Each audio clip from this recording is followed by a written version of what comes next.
ത്രിയേക ദൈവത്തിന് സ്തുതി. എല്ലാവർക്കും ഹെർമിറ്റ്സ് ടോക്സിലേക്ക് സ്വാഗതം. ഇന്നത്തെ പ്രഭാത ചിന്തയ്ക്കായി തിരഞ്ഞെടുത്തിരിക്കുന്നതായ വേദഭാഗം വിശുദ്ധ ലൂക്കോസ് 5-ാം അധ്യായം 10-11 തിരുവചനങ്ങളാണ്.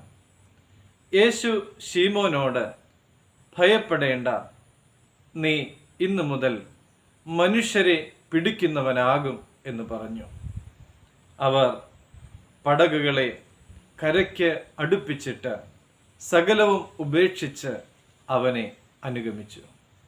ഗന്നസരേത്ത് തടാകക്കരയിലെ ജനങ്ങളോട് പടകിലിരുന്ന് സംസാരിച്ച് കഴിഞ്ഞതിൻ്റെ ശേഷം ശീമോനോട് യേശുതമ്പുരാൻ പറയുകയാണ്, ആഴത്തിലേക്ക് നീക്കി വലയെറിയുവിൻ എന്ന്.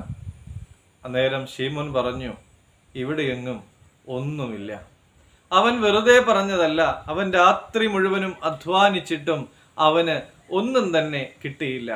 എങ്കിലും യേശുവിൻ്റെ വാക്കിനെ മാനിച്ചുകൊണ്ട് അവൻ ആഴത്തിലേക്ക് നീക്കി വലയെറിഞ്ഞു. ഒരു പെരുത്ത മീൻകൂട്ടം വലയിൽ അകപ്പെട്ടു. വല കീറുമാറായി.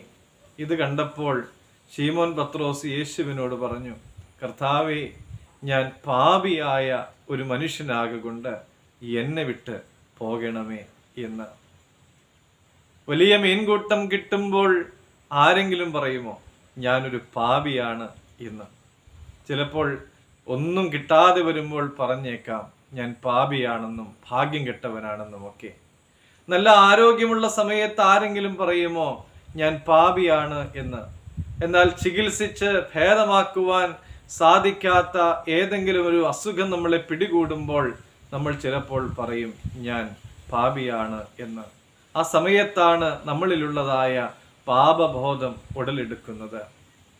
പത്രോസിന് അനുഗ്രഹം വന്നപ്പോൾ അവൻ പറഞ്ഞു ഞാൻ പാപിയാണ് എന്ന്. അന്നേരം കർത്താവ് അവനോട് പറയുകയാണ്, ഞാൻ നിന്നെ മനുഷ്യരെ പിടിക്കുന്നവൻ ആക്കും എന്ന്. അനുഗ്രഹം വരുമ്പോൾ ദൈവത്തെ മറന്നു പോകരുത്.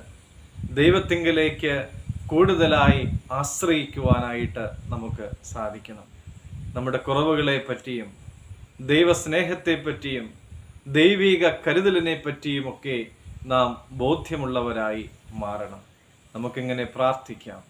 കാരുണ്യവാനായ ദൈവമേ, നൽകിയ സകല കൃപകൾക്കും കരുണകൾക്കും അനുഗ്രഹങ്ങൾക്കുമായിട്ട് അങ്ങയെ ഞങ്ങൾ സ്തുതിക്കുന്നു. കർത്താവേ, ഞങ്ങളെ എത്രയും അധികമായി അവിടുന്ന് അനുഗ്രഹിച്ചിരിക്കുന്നു. അവിടുത്തെ സന്നിധിയിലേക്ക് കൂടുതൽ അടുത്തു വരുവാനും പാപബോധമുള്ളവരായി ജീവിക്കുവാനും പാപത്തെ വിട്ടൊഴിഞ്ഞ് ജീവിക്കുവാനും ഞങ്ങളെല്ലാവരെയും യോഗ്യരാക്കി തീർക്കുമാറാകണമേ. ദൈവം അനുഗ്രഹിക്കട്ടെ.